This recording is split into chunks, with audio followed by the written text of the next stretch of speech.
हाय everyone, नमस्ते and welcome to pure science. हम लोग हल कर रहे हैं एडीईओ, है ना, से संबंधित जो एग्ज़ाम होता है एडीओ या फिर एबीओ, है ना।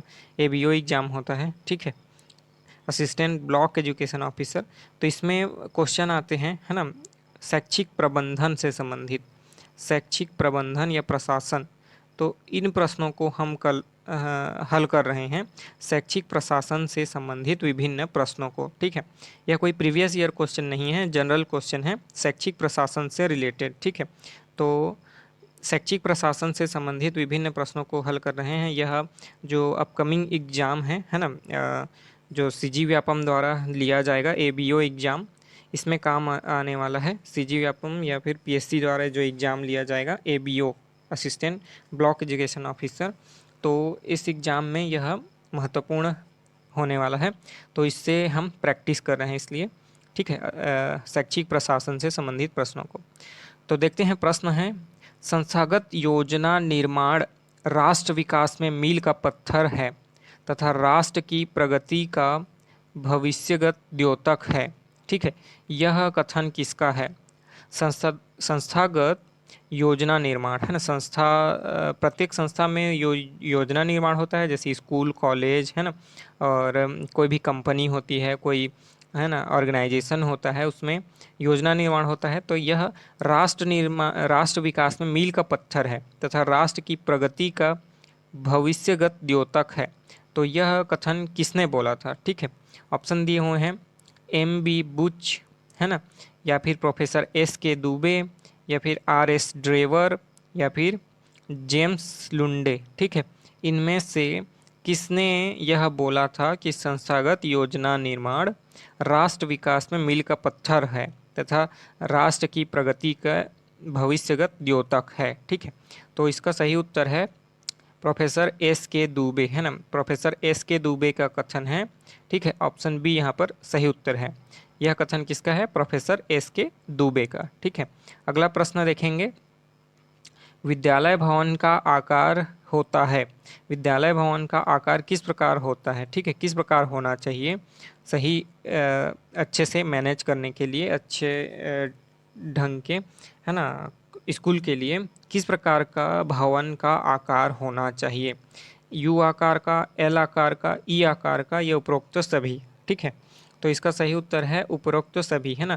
विद्यालय भवन का आकार इनमें से किसी भी आकार का हो सकता है, ठीक है, प्रॉपर कोई अलग से डिफाइंड नहीं है। यू आकार का हो सकता है, मतलब जैसे यहाँ पर कमरे हैं बहुत सारे, ठीक है, और फिर यहाँ भी हैं ये, और इस प्रकार से, ठीक है। तो यहाँ बरामदा भी रहेगा और साथ में ऐसे कमरे भी रहेंगे, ठीक है। तो इस प्रकार से हो सकता है यू आकार का, ठीक है, या फिर एल आकार का भी हो सकता है, इधर कमरे रहेंगे बहुत सारे, ठीक है, और इधर, है ना। तो इस प्रकार से एल आकार का भी हो सकता है और ई आकार का भी हो सकता है ना। तो इसमें कोई पर्टिकुलर डिफाइन नहीं है।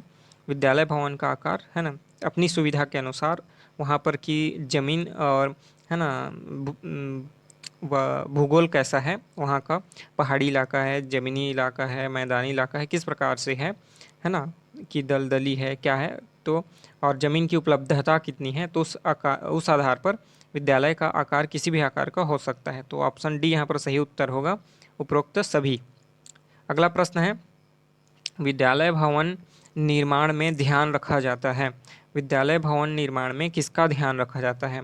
छात्रों की संख्या का, आर्थिक संसाधन का, या उपरोक्त दोनों का, ठीक है, या किसी का भी नहीं, है ना। छात्रों की संख्या का ध्यान रखा जाता है भवन निर्माण में, या आर्थिक संसाधन यानी पैसे कितने हैं, है ना, उसमें लागत कितनी आएगी, इसको ध्यान रखा जाता है, या दोनों का ध्यान रखा जाता है, या फिर दोनों का ध्यान नहीं रखा जाता? तो सीधी सी बात है, देखने पर ही स्पष्ट है, उपरोक्त दोनों का ध्यान रखकर ही बनाया जाता है किसी भी स्कूल या कॉलेज के, है ना, बिल्डिंग का, भवन का निर्माण, है ना। छात्रों की संख्या कितनी है?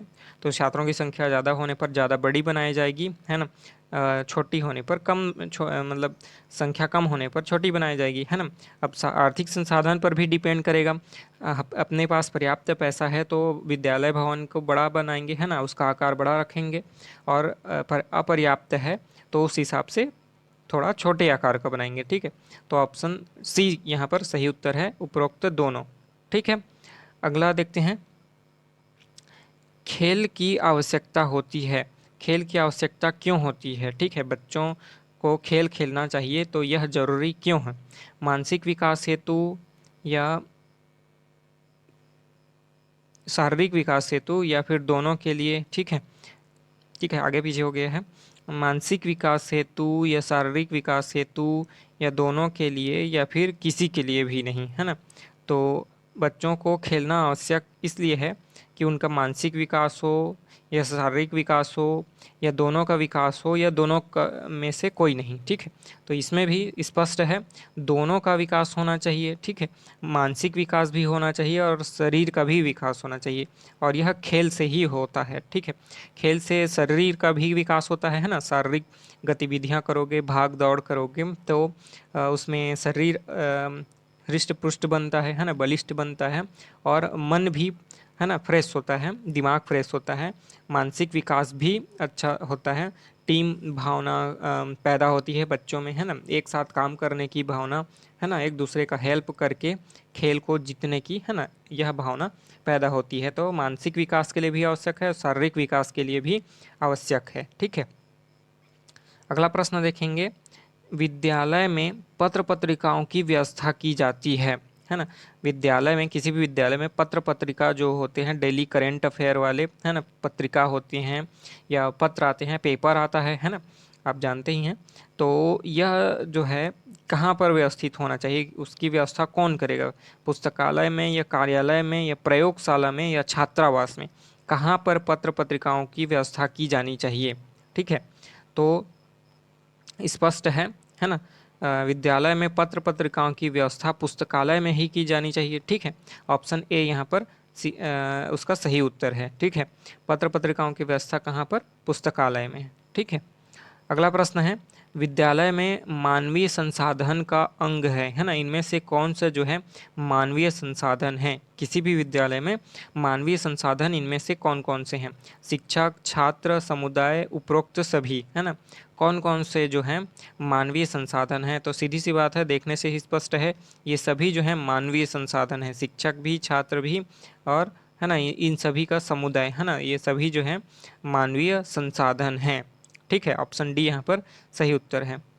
अगला प्रश्न है, निम्नलिखित कथन किसका है कि मानवीय संसाधनों का प्रबंध वह सार्वभौमिक तकनीकी है जो विद्यालय से संबद्ध मानवों से सर्वाधिक सहयोग प्राप्त कर संपूर्ण समाज तथा राष्ट्र की आकांक्षाओं की पूर्ति करता है? ठीक है, तो यह कथन किसका है? ठीक है, मानवीय संसाधनों का प्रबंधन व सार्वभौमिक तकनीकी है जो विद्यालय से संबद्ध मानवों से सर्वाधिक सहयोग प्राप्त कर संपूर्ण समाज तथा राष्ट्र की आकांक्षाओं की पूर्ति करता है। ठीक है, ऑप्शन दिए हुए हैं, प्रोफेसर एस के दुबे, के जी सैयदेन, या फिर रायबर्न, या फिर ओपी शर्मा। ठीक है, तो यह जो है ना, यह जो कथन है मानवीय संसाधनों का प्रबंधन संबंधी, ठीक है, तो यह कथन है आपका ऑप्शन डी यहाँ पर सही उत्तर है, ओपी शर्मा जी का कथन है, ओपी शर्मा का कथन है। ठीक है, ऑप्शन डी यहाँ पर सही उत्तर है।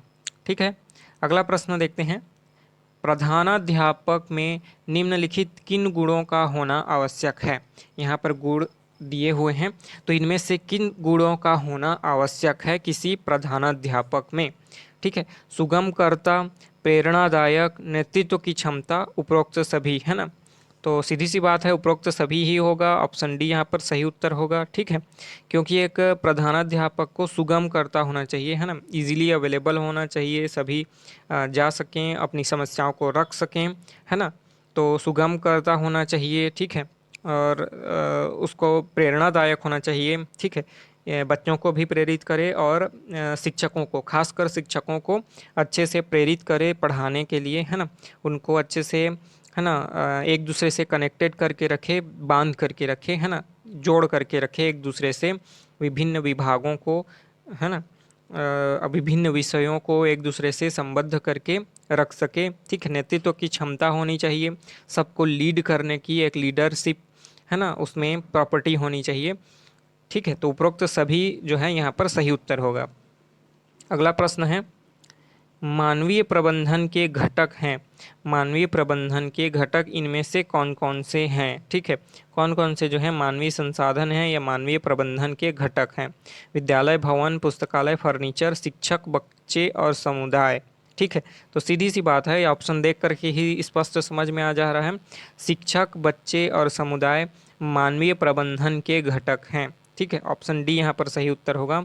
शिक्षक, बच्चे और समुदाय मानवीय प्रबंधन के घटक हैं। ठीक है, तो इस वीडियो में इतना ही रखेंगे। आगे के प्रश्नों को हम अगले वीडियो में हल करेंगे। किसी भी प्रकार की कोई क्वेरी हो, आपको कोई प्रश्न पूछना हो तो कमेंट करके पूछ सकते हैं, मैं आंसर करूँगा। ठीक है, मिलते हैं अगले वीडियो में, तब तक के लिए नमस्ते, धन्यवाद, थैंक यू।